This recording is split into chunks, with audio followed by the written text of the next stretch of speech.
I'm on my way to the relaunch, if you will, of the first Good to Glam event since 2019. So I'm super excited. And it's funny because I want to talk about like taking off like the metaphorical mask, because I think we've all kind of done that in this last year, if you will, even though we've been masked. We've taken off kind of that metaphorical mask. I think a lot of us have realized like what's important to us. We've recalibrated a little bit. I know I have, and a few people that I've talked to have said the same thing, right? So I'm thinking like maybe this is actually a thing that is common, and that people are starting to realize that their identity is not wrapped up in what you do or what you wear or who you know or any of those things. It's really about the people you care about. And I think that we all were faced with that thought process of who do we care about, and then also the thought process of being uncertain, like having uncertainty, which is scary, right? Because when this whole thing hit, none of us thought something like this could ever happen. We're like, no way, this could never happen. And in fact, I had a friend that called me and told me that it was coming down the pipeline. He's a ranger, so he gets briefed at like a state level, and I'm like, yeah, right, there's no way this can, like, they can't lock us down. Yeah, they can. So kind of scary if you think about it, but I won't get into politics and all that nonsense. It's not that I will waver on what I believe to satisfy an audience, because I won't.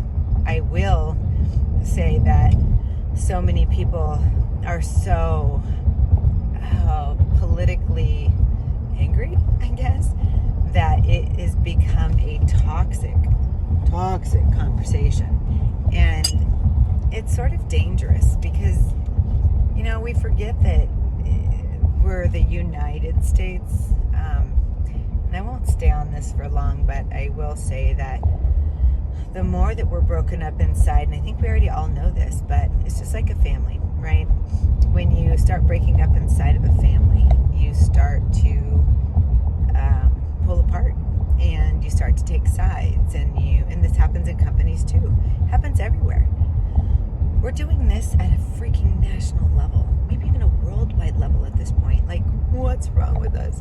Like, we're weakening our own country and our own world. Like, why do we want to do that?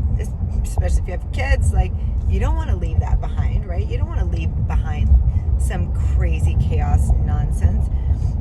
So I guess I don't think that everybody has to agree to get along. I think that you just have to be respectful of each other and where each other's at and what's going on in each other's worlds. And I don't think that has to come with the price tag of chopping somebody else down or just taking them out at the knees if you feel like you're right and they're wrong, because you might be wrong, first of all. So discover. It's like when this whole coronavirus thing hit, my son worked at a hospital, and he was in the emergency room, and then he was in the ICU unit, and I'm launching a new company in the middle of it, and we already have several agents and staff, and I'm going, oh my gosh, like, I'm solely responsible for a lot of people, my family, my friends, and I take on some of that obligation, which I'm also learning to work through, is to be loyal to and to make that a smaller bite, because I've been biting off more than I can chew for a long time. And I realized that when I went on lockdown, I was like, ooh, I love this. Like, nobody expects me to be anywhere. Nobody expects me to do anything. It was nice, but they did expect me to protect them, or at least to know what's coming. And we met with our real estate team every single day, and I was trying to stay propped up, because sometimes I was literally just propped up and that's it. Like, my brain was fried. Like, they don't know that I was up all night investigating what's next, talking to team leaders around the world and company owners and people that might know what's coming, and that was so important. And I think that people don't always know what you do, and that's okay. They shouldn't. I mean, if you're running a company, like, you don't have to tell everybody what you do all the time, and if you do have to tell everybody, that's a whole nother problem that we should probably have a conversation about. Anyways, so I guess I went down this rabbit hole of research and looking into what I should or shouldn't be afraid of, because quite frankly, I am not going to waste my time being afraid of things that I don't need to be, and I am going to go full charge ahead if I should be afraid.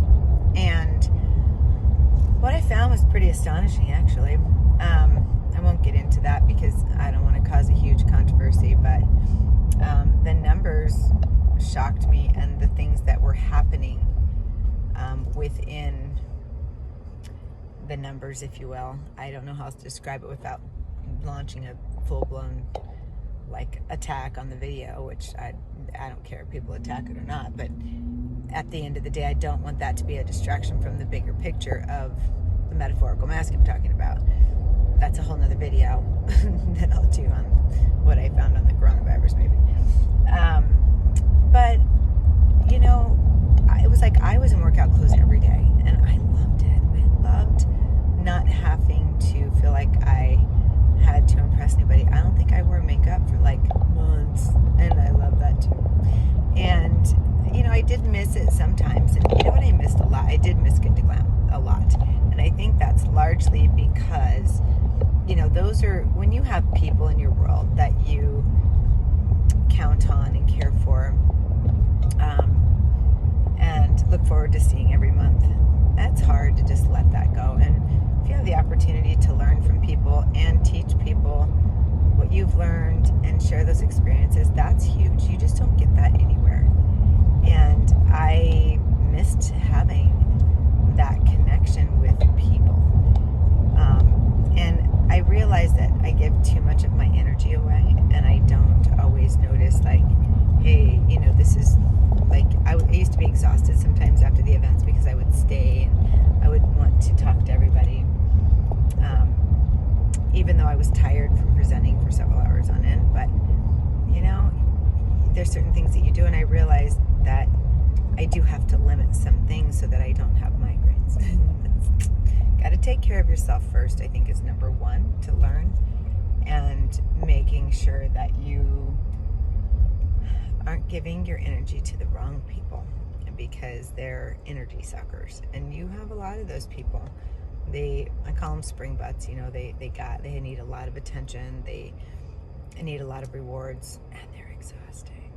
And so you got to pay attention to that. I'm going to talk about that today quite a bit, how to navigate who belongs in your world and who doesn't. So it's kind of fun.